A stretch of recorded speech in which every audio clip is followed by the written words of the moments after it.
Good afternoon and welcome. Thank you for taking the time out of your schedules to join us today for this session on supporting employee well-being and what you can do as a manager, for managers, of course. My name is Tia Hurd, and I'm a benefits specialist here on the BEWell team in Virginia Beach.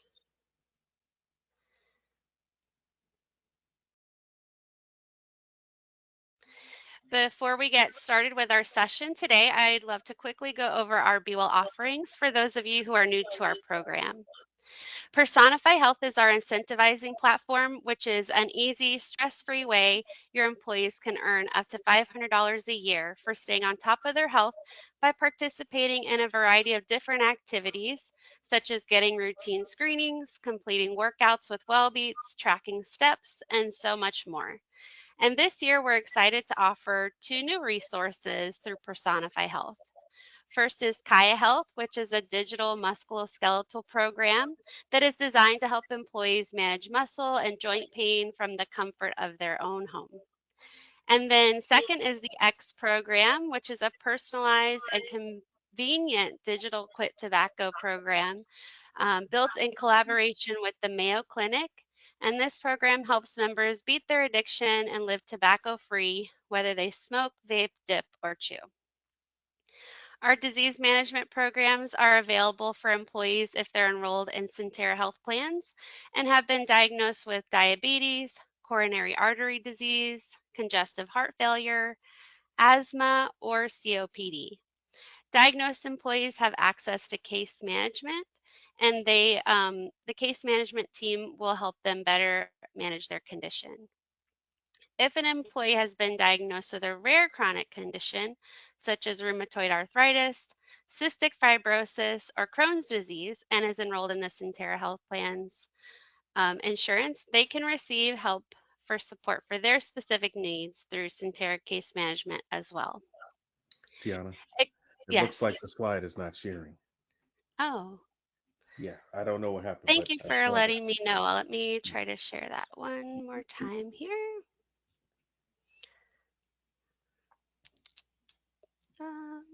This one. I wonder if when I advance, it's not.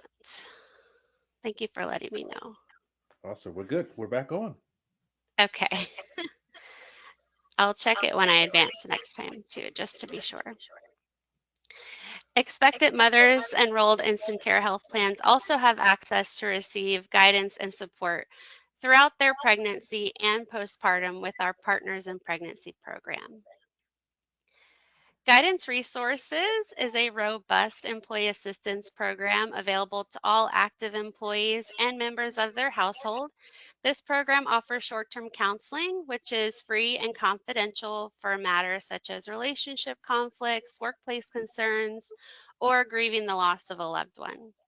They offer an array of additional services, including work life solutions to help you and your employees better manage life's everyday challenges, and by helping find anything from party venues to vacation plans, adult caretakers to child daycare centers, financial resources, and legal guidance.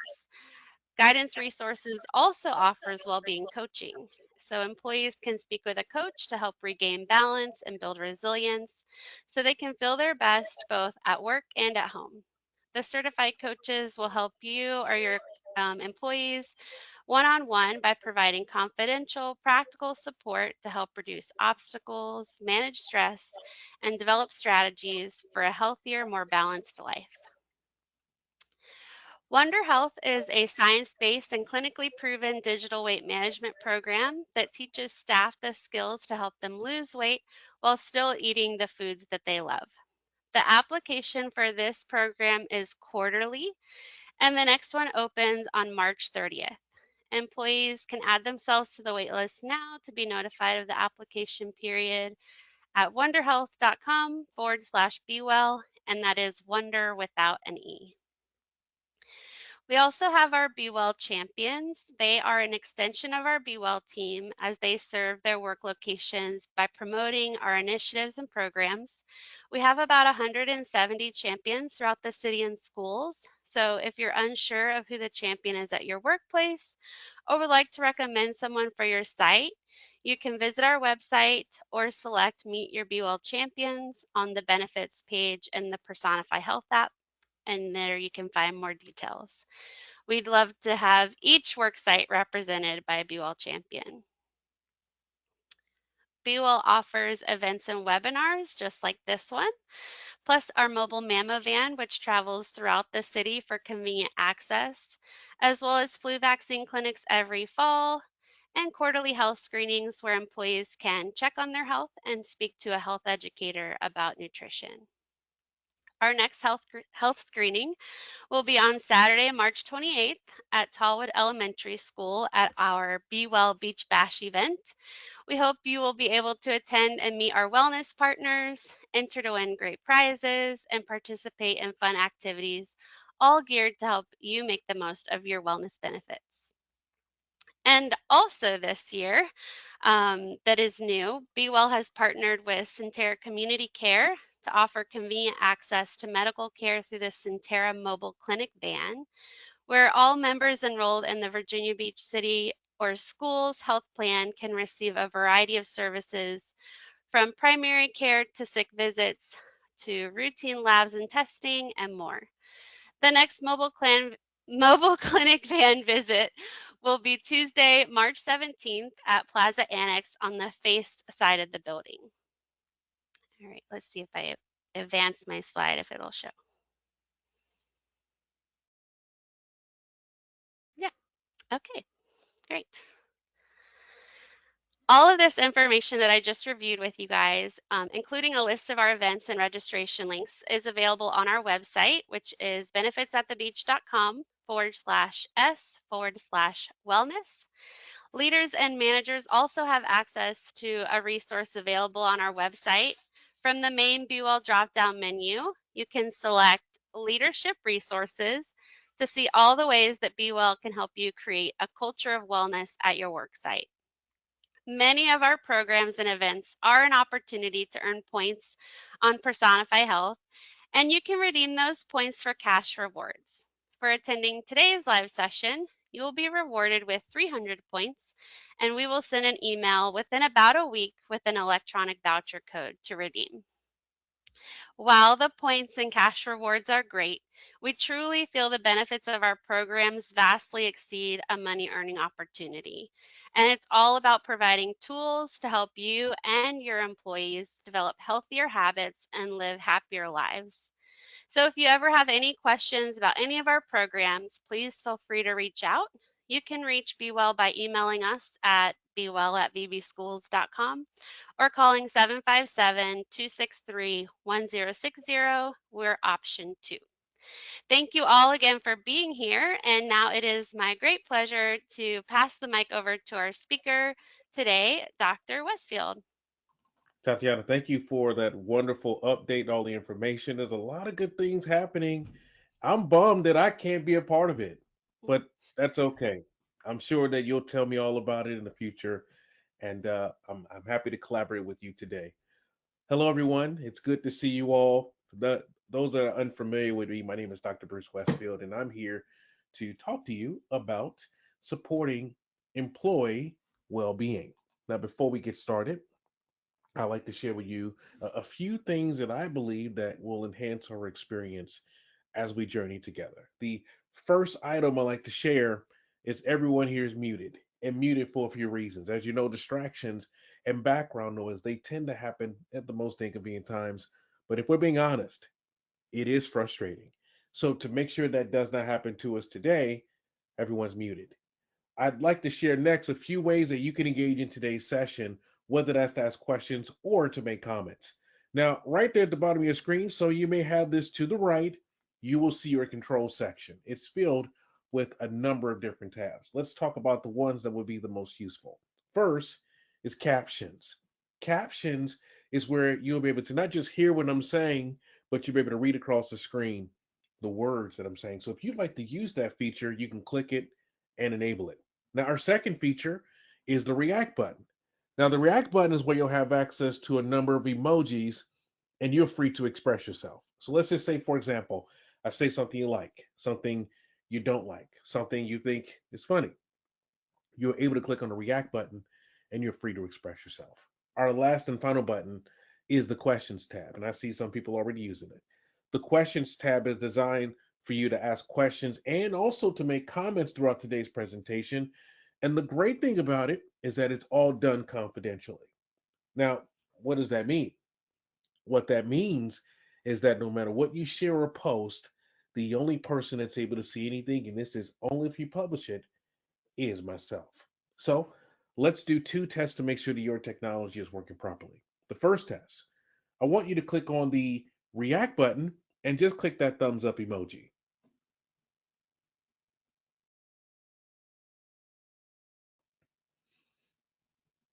All right, love it, love it, love it. Love to see it.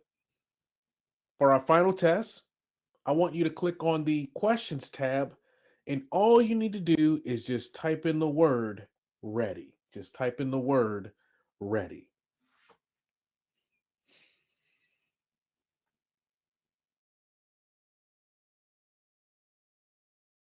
All right, keep them coming, keep them coming. Thank you. You all are doing very well. Got a lot of people confirming. Awesome. Awesome. Okay. I want to thank you all for confirming that everything's working on your end. And Tatiana, she went over the guidance research program. At the end, I'll briefly talk about it again.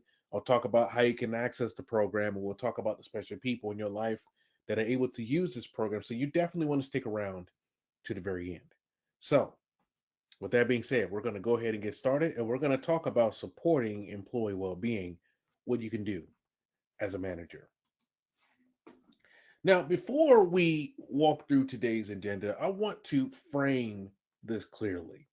This session is not about turning managers into counselors. What it's about is understanding the influence that you already have. Now, as a leader, as a manager, you sit at the very point where organizational policy meets daily reality. In fact, employees, they may hear about benefits from human resources, but the thing is, they experience it directly from you. That's where they get it from. Today, we're focusing on three practical areas. First, we're going to talk about why this matters, not from a philosophical perspective, but from an operational perspective. Now, if employees do not feel, if they don't feel supported, if their performance is going to drop.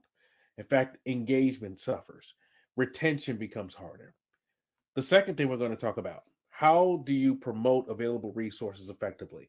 Not just knowing they exist, but knowing how you can bring them up at the right moments.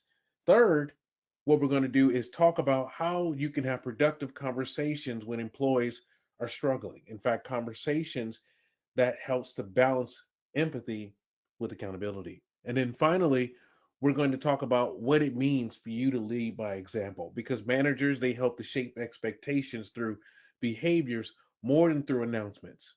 Now, my hope is that by the end of today's session is that you're going to lead with some practical action that you can apply immediately, not just awareness.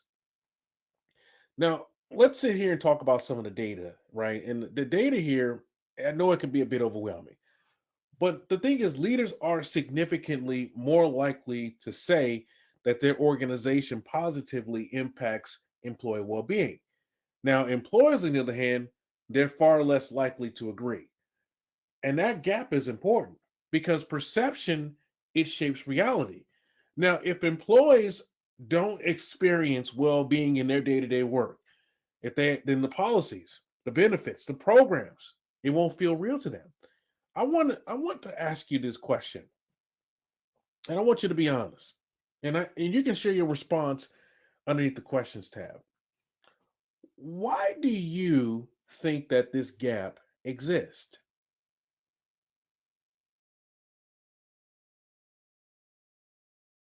No, really. Why do you think this gap exists? What are your thoughts on that?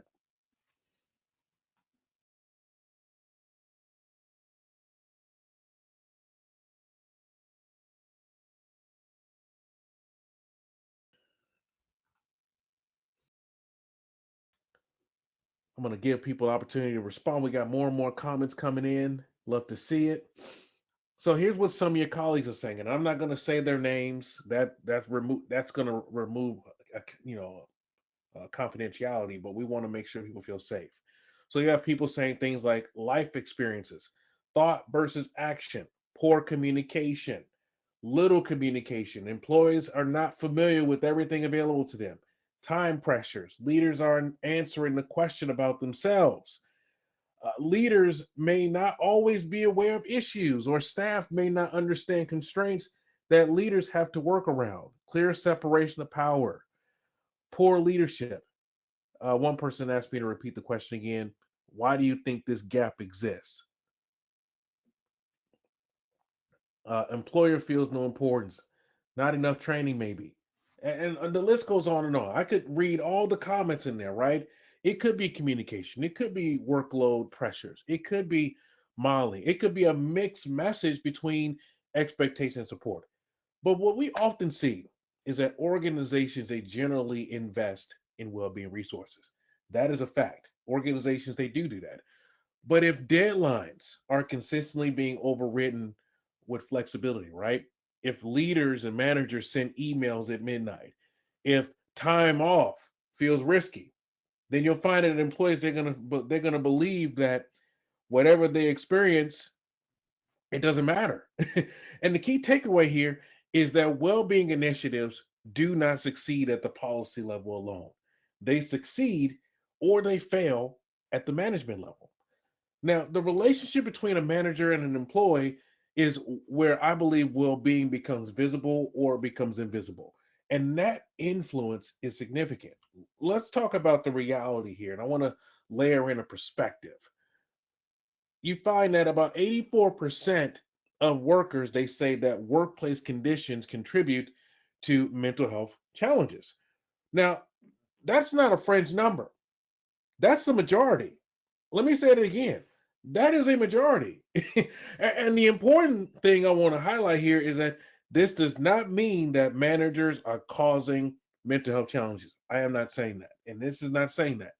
But what it does mean is that the work environment plays a significant role in how people feel. Now, add to this disconnect that we just discussed, right? Even in organizations with strong mental health benefits, you'll find that many employees are unaware of what is available. So we have two realities happening at once here. The first reality is work is contributing to stress, and the support exists, but it's not always reaching people. Now, that creates a leadership opportunity, in my opinion, because managers and leaders, they are the bridge to it all. Now, employees are far more likely to hear about resources and one on one conversations than they would in a company wide email. And I know we all get those emails, but it's not becoming a mental health expert. It's not about you becoming that. What it's about is becoming aware of how your daily leadership behaviors either reduce stress or it intentionally amplifies the stress. Let me say it again. This is about becoming aware of how your daily leadership behaviors either reduce the stress or it amplifies the stress. There's a difference between the two because the environment that you shape, it matters more than you realize. So when we talk about employee well-being, it's easy for us to default to, oh, it's human resources responsibility. Oh, that's the corporate job, or that is completely out of my hands. Now, I want to be fair here, okay? To be fair, some of these things are really out of your control. You may not control the compensation structures. You may not control the company-wide policies or the healthcare plan design, the staff budgets. That's real. Those are some real limitations. But leadership influence, it doesn't live only in the control circle, but it also heavily lives in the influence circle. Now, here's what you influence. You influence tone. You influence expectations, flexibility within reason, how time off is handled. You And you also handle whether employees feel safe bringing up personal challenges and whether well being resources are mentioned in meaningful moments. But here are the things that you do control: you control your awareness of available resources, your email habits, your modeling of boundaries, your responses during performance conversations. And here's the key idea here: you may not control the system. In fact, you can't control the system, but you can significantly influence how employees experience the system. And experience is what determines whether well being initiatives succeed or if they fail. In fact, managers are where the policies become personal. That is influence. So let's make this practical. I don't want you to do a self-assessment right now, but I want to make this practical for you in this moment. Let's say, for example, if an employee came to you tomorrow and said, "I'm struggling." What would you say next? What would you say? I mean, not in a counseling sense. Remember, we're not trying to make you a counselor or a therapist, but what would you say in a resource sense? What would you say?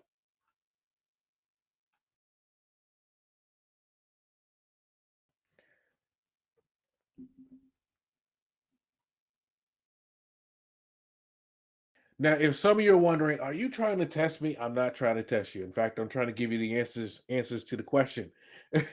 This is about awareness. How well do you know your resources? I mean, what benefits exist? What are the details behind the program? How employees access the resources? Where to direct them quickly if they find themselves struggling? You'll find that in many organizations, managers assume that employees are going to be able to find resources on their own. But let me tell you the reality. The reality of this is employees are more receptive to resources when they are connected to real and current needs. And those needs, they often surface when we're in one on one conversations, when there are major life events, when there's a parenting stress, when there's caregiving challenges, when there's medical diagnosis, when there's a divorce, when there's a relocation. All of those things, all those events, those major life events, that's where the rubber meets the road. Now, when those moments happen, I believe your confidence, the ability to be clear, it really matters. In fact, if you hesitate or if you sound unsure, then the opportunity is going to pass and they're going to move on. And managers, they don't need to memorize everything. That's not what I'm telling you. But what you need to do is know where you can point people and how you can introduce them to resources in a natural sense. Because timing is everything. And a well-timed referral, it feels supportive. Now, managers are often among the first people to hear about any major life changes, but not because this is not because employees are required to tell them. That's not it. But because work and life overlaps. I mean, think about it. For how many of you are parents in the room today? How many? I want you to go ahead and click the emoji by raising your hand and letting me know that you are a parent. How many of you are parents in here? Okay, we got a lot of parents in here. Okay, so you know exactly what I'm talking about. Imagine, imagine your daughter is going through some tough times as a teenager, and you don't know what to do. But yet, when you leave the house, you have to go to work, and you have to switch into corporate you. Do you think that switching to corporate you is going to be easy when you're thinking about, man, my daughter is struggling. What am I going to do? Do you think that's not going to affect your work? Absolutely, it will. But that's just one example of how it's easy for us to take home to work, and it's easy for us to take work home. You think about other things that happen to people: getting married, having children, moving, divorce, serious medical diagnosis, which we talk about often here because people struggle with a medical diagnosis. People struggle with the loss of a loved one. You talk about grieving the loss of a loved one, it's not oh, we buried them and now we're good. Some people, they spend years grieving, going through the motions. trying to figure out how can I get myself back on track? How can I move on in a way that still honors them? That's hard. That's tough. That's a major life event. And the thing is, these things happen outside of work. They walk into meetings. They affect your focus. They affect your energy. They affect your performance. And here's where managers, they sometimes hesitate. They don't want to seem intrusive. They don't want to overstep. They don't want to say the wrong thing, which is normal, right? But you don't need to solve the situation. That's not your role. You don't need to solve their problem. What you need to do is simply just acknowledge it and reconnect them to support. That's why the language is simple. And the language is as simple as me saying, thank you for letting me know about this. In similar situations, others have found some of our resources which are available to you helpful. And I'm going to share those details with you right now. It's as simple as using language like that. And I just want you to notice what that does. It normalizes the experience, it removes the stigma, and it offers support without any pressure from both sides. Now you're not diagnosing, you're not advising. What you're doing is you are bridging. Remember, you are the bridge to it all. All you're doing is bridging. That's it. And these in the moment referrals are often where it is more impactful than any organization wide communication because these are things are timely. And timely, it builds trust over time. Now, not every well-being conversation starts with a major life event. Some of these conversations they start small. It could be a child care plan that falls through. It's a family member that's ill. It could be a car breaks down while you're on the way to work. It could be an emergency home repair that happens. And one example, let's say a pipe burst and you got water going everywhere and you're trying to figure out, oh my gosh, we gotta get this down. We gotta get this taken care of. I could come with a number of different examples for that. The point is, these are not crises. They're not. But those things are stressors. And the stress, it just continues to accumulate and builds over time, over and over and over again. Now, the difference between a supportive manager and a distant one, I find is often in how these moments are handled. You don't need to offer an unlimited flexibility plan. You do need to demonstrate awareness. That is what you need. And a simple question like, is there anything going on at home that you think is happening that maybe we should try to work around? Is as simple as a question like that. And let me tell you what that does. A few important things. First, it signals that you see the person. You don't just see their role. It creates space for honesty and it shows that performance and humanity it can coexist. Now, support does not mean lowering standards. We're not telling you that. It means adjusting intelligently when things are appropriately. That's what we're talking about. Now, employers are far more likely to stay engaged when they feel understood during those small disruptions. And the thing is, because small disruptions, unmanaged, or things just become closer and closer to burnout, managers they influence whether daily friction becomes cumulative strain. So when we talk about time off, right, which is something that we often point employees to, maybe you need some time off.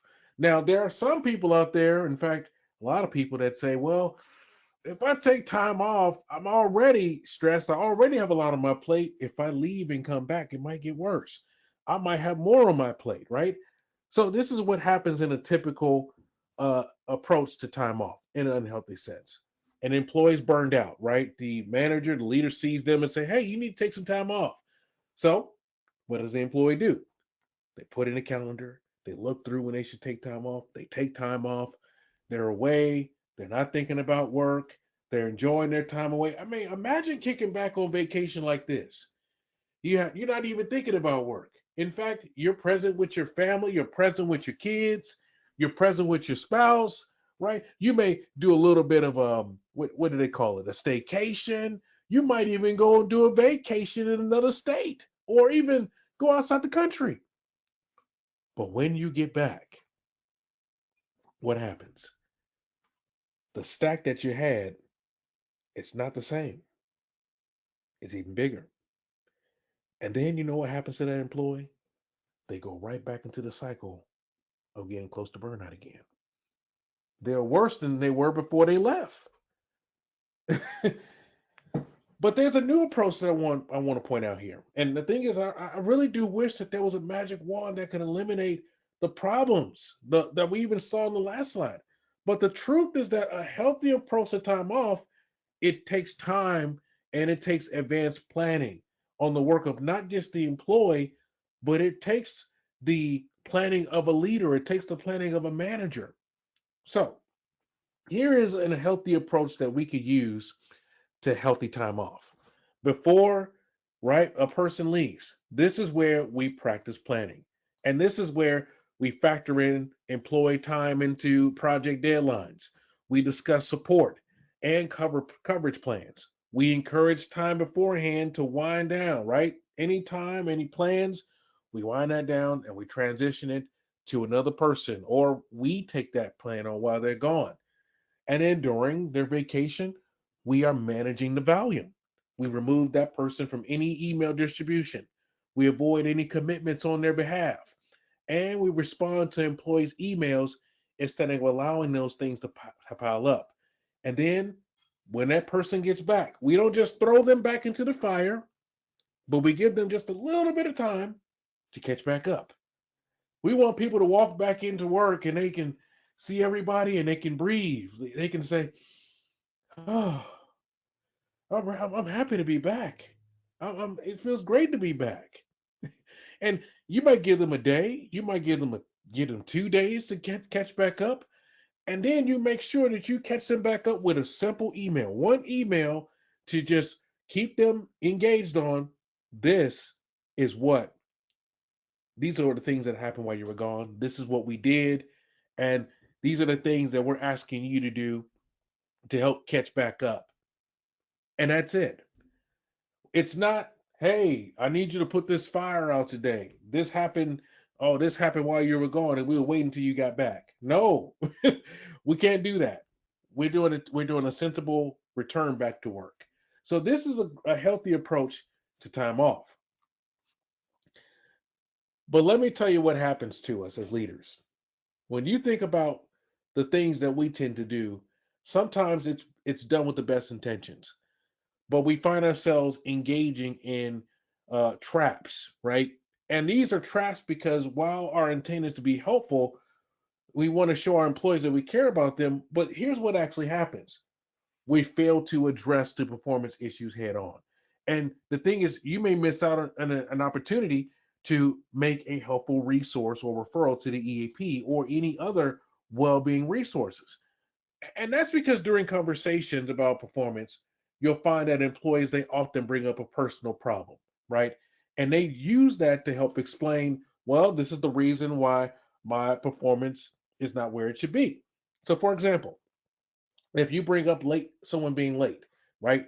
They may respond by telling you, I'm dealing with a lot of things at home right now, a lot of stress happening. My son's going through this, my daughter's going through this, my marriage is really struggling. Those are some personal matters, right? Now, now it may be difficult for you to respond back and say, "Oh, tough luck. You got to get all that figured out." You can't do that because then that shows a lack of empathy. But you need to have empathy when you deal with employees. And because you need empathy, that means you need to practice being empathetic. Now, we're not just talking about looking the part, right? Because you can look at someone, have eye contact, nod at the right moments. It does not mean that you're empathetic. But people know you're empathetic by experiencing you on a consistent basis. Whenever they bring up a problem, or whenever you bring up an issue or a performance issue, and if it does shift to something that is personal, it's about acknowledging that person in the moment and then letting them know, hey, I know that you brought this up. We have resources that I believe could really assist you in this area. And before we end our conversation, I want to make sure that I get you that resource. Now, I want to get back to talking about what we can do to make sure that you can be successful, or any support that I can offer to help make sure that you get here on time. So again, it's not about dismissing someone, making them feel like their problem is their problem alone, but it's you being able to stand alongside with them and being able to be from a perspective of what can we do to help? What can we do to resolve this issue? What can we offer? Is there any resources in our catalog? Is there any webinars that we can put together? Is there anything that we can identify that can assist this employee? That is a leader. That is a great manager. But let's be honest. I'm sure we've all had someone in our career that had the title of manager or director or BP, and they just didn't hit the mark. They missed the target every time. So, let me give you the 4 steps that you can use when we talk about making a referral during a performance conversation. And I was alluding to this as I was giving you the example when I talked about the employee that's going through a tough time with being late. I could say something like this: it sounds like you're going through some difficult challenges at home with the kids. It's really hard.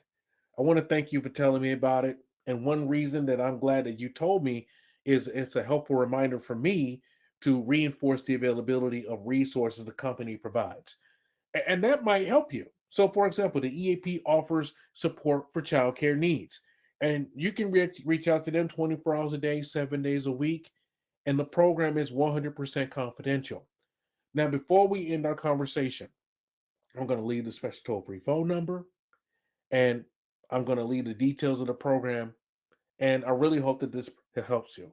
Now, regarding the arrival time, what do you think else that we can do to help you to get here at 9 o'clock? That's the point. Keep it simple. Don't overdo it. Don't turn it into a performance. You don't need to be doing this. Oh, don't do all that. Be your normal self, but listen to them, acknowledge them, empathize them, and point them to the resources.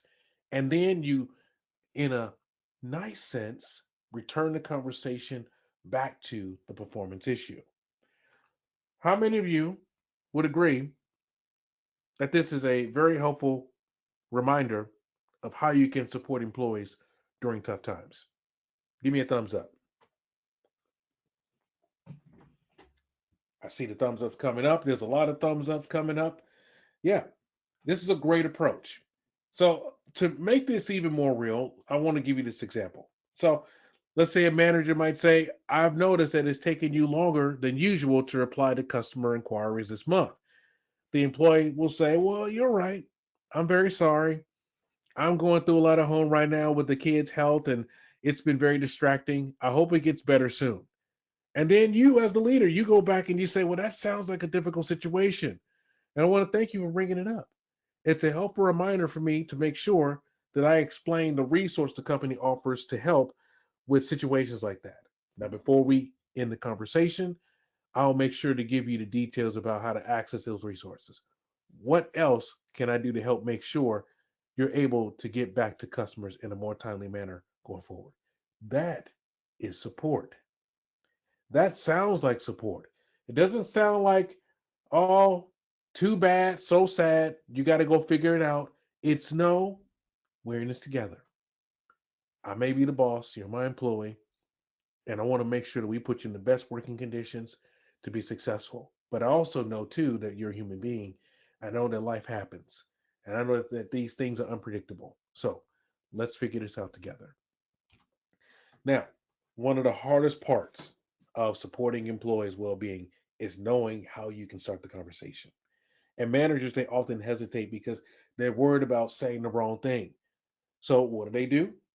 They say nothing. And the silence, they don't realize it, it unintentionally communicates indifference. But let me tell you about a phrase that you can use to get the conversation started. 2 words. I've noticed. Let me say it again. I noticed. It's powerful because it keeps the conversation grounded in an observable sense, right? It's not assumption. It's not a diagnosis. It's not judgment. It is simply just being grounded in an observable facts. That's all it is. You can simply say, "Oh, I noticed you haven't asked any questions in the last two team meetings," or "I noticed you haven't left your desk at all this afternoon," or "I noticed several emails sent late on Sunday night. You seem overwhelmed." Uh, I just want you to just notice that difference, right? If I were to say, "You seem overwhelmed," or this one, "I noticed I noticed that several emails came out late." The point is, one sounds judgmental, okay? The other one, it sounds more like an observation. Observations, they reduce defensiveness, right? They create space for dialogue. And that's what we want. Now, after you say, "I've noticed," pause for a second. And then you allow them to respond. You don't keep talking.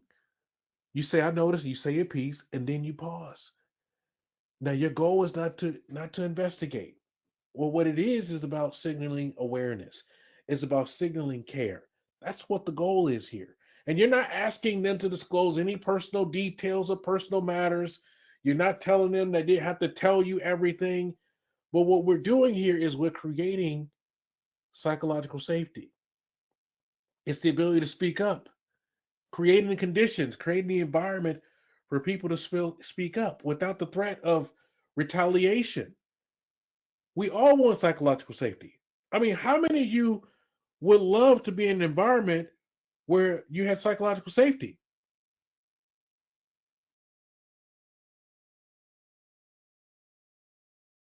How many of you would love to be in an environment where you felt psychologically safe to speak up? The majority of the room wants to be psychologically safe.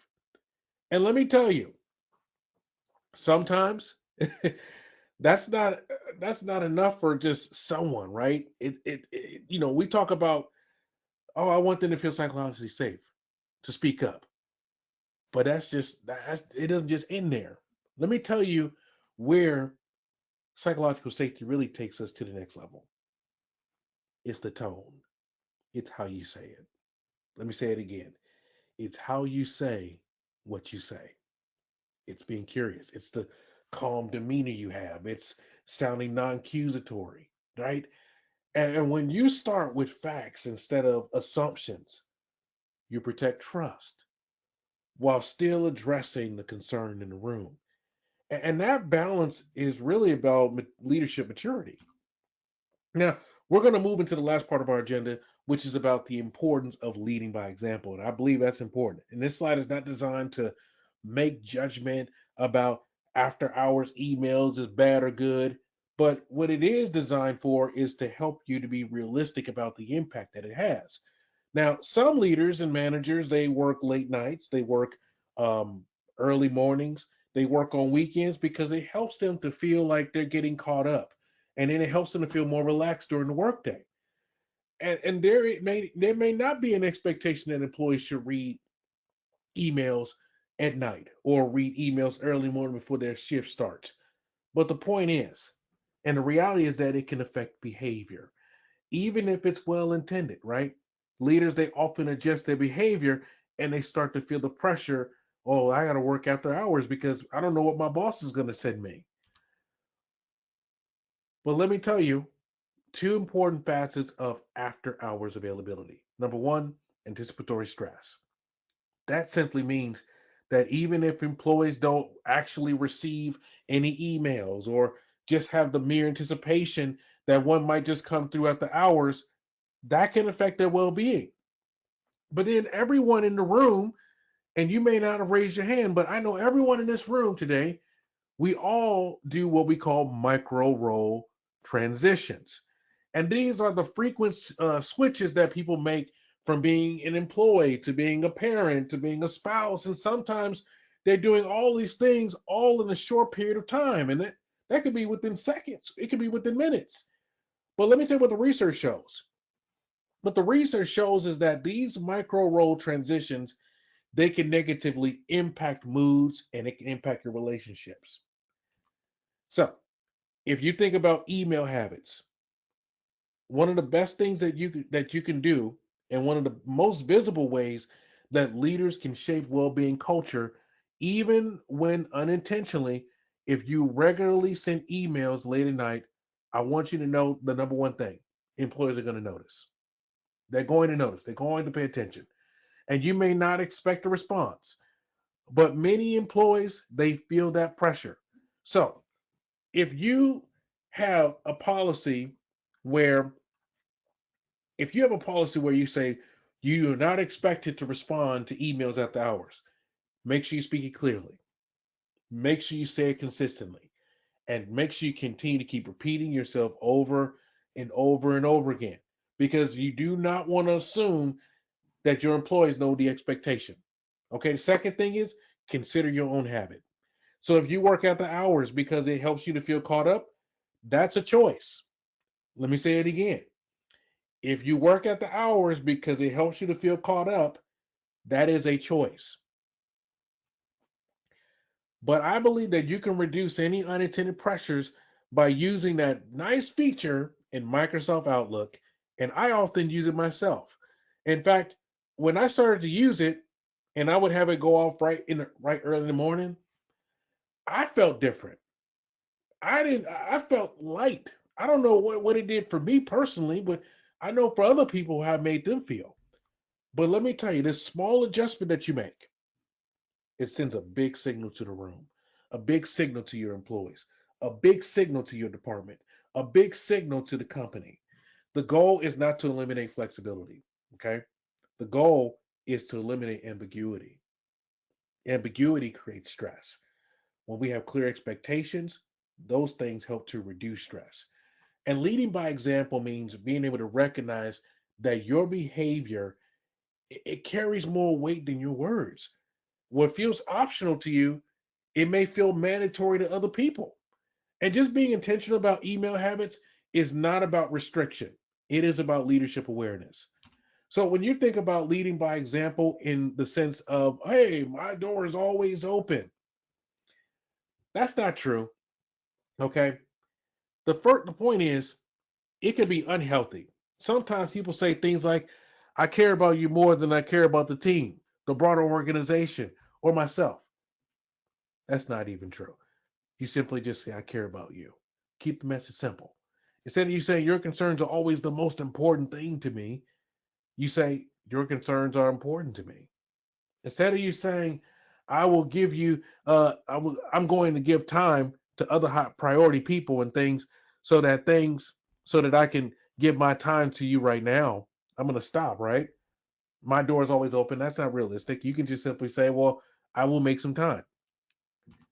So here's how we can go about doing this. The first thing is it's about staying away from things like I don't have time to discuss that with you today, or even though I don't have that time, I'll drop everything else to discuss that with you now.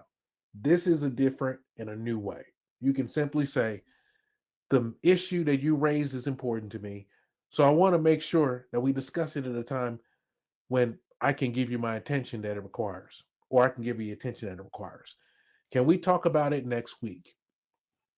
Simple. So today, we talked about resources. We talked about conversations. We talked about email habits and boundaries. But what's underneath all of that is one core idea. Managers and leaders, they shape how employees experience work, not just through policy, not just through performance reviews, not through not through anything else other than daily behavior. And well-being is not something that happens in a benefits brochure. Anyone can give a benefits brochure, but it happens in the one-on-one conversations and how time off is handled, how you talk about after hours emails and making sure it's clear whether employees feel safe to speak up when it's challenging. You do not need to be a counselor. You don't. You do not need to have all the answers. But what you do influence is what we talked about and control is your tone, clarity, and whether you support it feels real. That's what it comes down to. I want to thank you all for joining today's presentation and being a part of this webinar. I want to say that if you'd like to get more information on the Guidance Resource Program and take advantage of the things that Tatiana was talking about in the beginning, you can reach out in a few different ways. You can go to our website at guidanceresources.com. And when you go there, make sure you take some time to create an account. Now, part of creating an account means you'll create a username, password, you'll put on a web ID, and I've included that on the screen for you. Now, if you would like to call in and speak with someone over the phone, you can call and use that special toll free phone number, and that's available 24 hours a day, 7 days a week. And let's not forget our mobile application called Guidance Now. You can take your phone, scan that QR code on the screen, and you will be able to access your benefits and resources anytime, anywhere. Now, let me give you a little bit more detail. This program is not just available for you, it's also available for your dependents, the members in your household. So let me give you a description of who that is: your spouse, your kids, college age kids. If you have a special situation where you have mom or dad, in laws, maybe a sibling, or even a cousin, they would all qualify to use the Guidance Resource Program. This is an employer paid benefit. It does not cost you or your dependents anything, and it is 100% confidential. What I like to do right now is take the next few minutes to open it up for any questions or any comments you may have. Tatiana, I'd like to bring you and Stephanie into the fold to do any final words or final message for our audience today. And I want to thank you for putting this wonderful event together. Thank you.